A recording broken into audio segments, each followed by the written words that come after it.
Halo semuanya, perkenalkan nama saya Mahdalena Lasma Siregar dengan nomor NIM A1C2200083, mahasiswi Unja angkatan 2020, Fakultas Keguruan dan Ilmu Pendidikan, Prodi Pendidikan Matematika.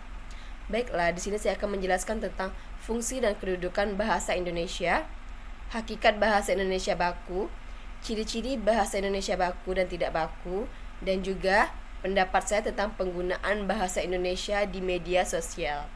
Yang pertama yaitu fungsi dan kedudukan bahasa Indonesia. Fungsi bahasa Indonesia sangat beragam.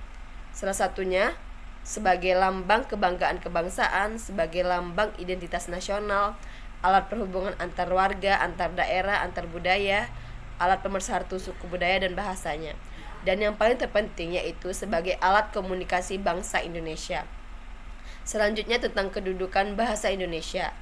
Bahasa Indonesia memiliki kedudukan yang sangat penting, seperti tercantum pada Ikrar Ketiga Sumpah Pemuda 1928 yang berbunyi, "Kami putra dan putri Indonesia menjunjung bahasa persatuan bahasa Indonesia."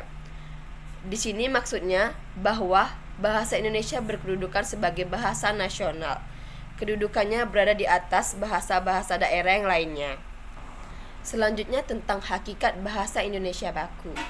Bahasa Indonesia baku adalah kata yang digunakan dan telah sesuai dengan kaidah atau pedoman bahasa yang sudah ditentukan. Bahasa baku merupakan suatu kata yang aturan dan ejaan kaidah bahasa Indonesianya sudah benar, serta bersumber dari bahasa baku, yakni Kamus Besar Bahasa Indonesia atau biasa disebut dengan KBBI. Dan yang ketiga ada ciri-ciri bahasa Indonesia baku dan tidak baku. Bahasa Indonesia baku memiliki ciri-ciri yaitu yang pertama, memiliki kemantapan dinamis yang berupa kaidah dan aturan yang tetap. Di sini baku atau standar berarti tidak dapat berubah setiap saat. Yang kedua bersifat kecendikiaan. Sifat ini diwujudkan dalam paragraf, kalimat, dan satuan-satuan bahasa lain yang mengungkapkan penalaran dan pemikiran yang teratur, logis, dan masuk akal.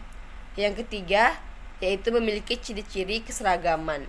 Di sini istilah baku dimaknai sebagai memiliki kaidah yang seragam. Proses penyeragaman bertujuan menyeragamkan kaidah, bukan menyeragamkan ragam bahasa, laras bahasa, atau variasi bahasa. Selanjutnya yaitu ciri-ciri bahasa Indonesia tidak baku.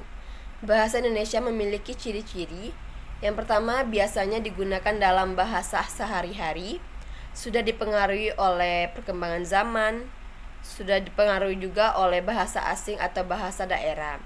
Bentuknya mudah berubah-ubah dan juga memiliki arti yang sama meskipun terkesan berbeda dengan bahasa baku. Yang terakhir yaitu pendapat saya dengan penggunaan bahasa Indonesia di media sosial. Menurut saya, media sosial di zaman sekarang sudah marak sekali diketahui oleh semua kalangan masyarakat. Karena di media sosial tersebutlah kita mengetahui informasi-informasi yang terjadi di Indonesia kita ini. Oleh karena itu, dalam bermedia sosial kita haruslah bijak. Gunakanlah bahasa Indonesia yang baik agar tidak menyinggung oknum manapun. Jaga sikap dan etika kita dalam bermedia sosial. Dengan begitu kita akan mewujudkan bahasa Indonesia yang bagus. Dan manfaatkanlah media sosial dengan sebaik mungkin. Sekian dari saya, mohon maaf jika ada salah kata. Terima kasih.